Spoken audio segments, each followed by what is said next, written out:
Kanye West stood at his mother's funeral, knowing something no one else did. The surgeon who operated on her was his recommendation. Not random, not accidental. Donda West died from complications. Complications multiple doctors warned about. The risks were clear. He knew them and still pushed forward. Afterward, silence. No accountability, no explanation, just grief. Turned into an album. He called it Donda and accepted the applause. Donald Trump watched it happen live. The Capitol being stormed on his screen. Minutes passed, then hours. 187 minutes inside the White House. Doing nothing. No call to the Pentagon, no call to the Guard, no call to police. Being beaten on camera. Instead, a phone call to a senator, commenting how the rioters seemed angrier than he was. Eventually, a message, not to stop, but to praise. You're special. I love you. Thomas Midgley Jr. Workers started collapsing, hallucinating, convulsing, dragged out in restraints. He joked about it. Called it the loony gas building. The cause? Lead exposure. He knew, then faced reporters, poured gasoline on his hands, held it under his nose, breathed it in for a full minute. No danger, he said. 3 weeks later, hospitalized, severe poisoning, recovered, went back, kept producing it. Elizabeth Holmes.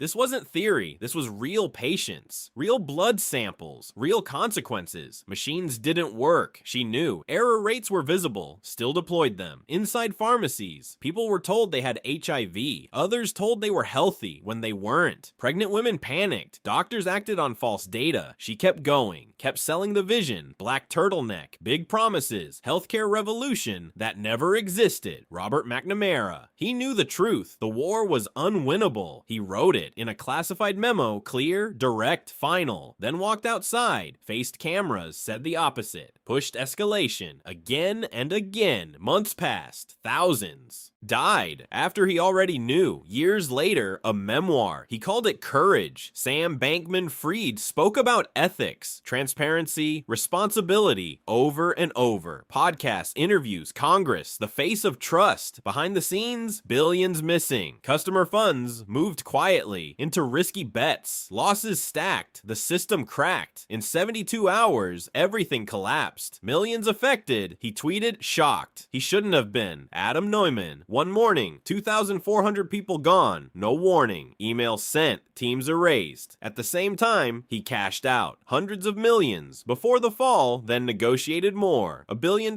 exit. Employees got severance. Minimal. He gave a speech about family. Then left. They packed boxes. Napoleon Bonaparte, a genius strategist. Until Russia. He planned a quick campaign. No winter gear, no backup plan. He was wrong. By months. The cold arrived. Food disappeared. Horses eaten. Leather chewed. Men froze. Or worse, hundreds of thousands. Lost. He left early. Warm carriage. Back to Paris. Blamed the weather. Prepared for another war. J. Robert Oppenheimer. He understood the bomb completely. Blast radius, heat, radiation. He knew what it would do to human bodies. Still made a choice. Target untouched cities. Cleaner data. Better measurements. Hiroshima. Tens of thousands inside range. Instant destruction. More suffering after. He watched the results. Said he became death. Then received honors. And kept going.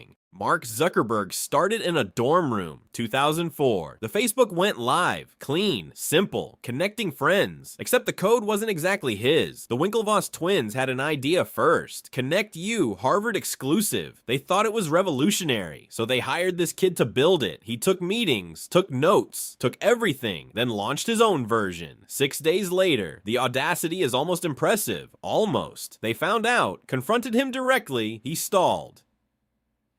Still working on it, he lied, while his version exploded everywhere. Faster, bigger, lawsuit inevitable. $65 million settlement reached. He called it a nuisance. Like a parking ticket, never admitted fault, not once, not ever, just kept scaling to global domination. Dorm room to empire, 2 billion users. He became the youngest billionaire in history. They got a check and a movie. Guess who won that one? Dick Cheney, August 2002. Vice President speaks with authority. Simply stated, there is no doubt whatsoever.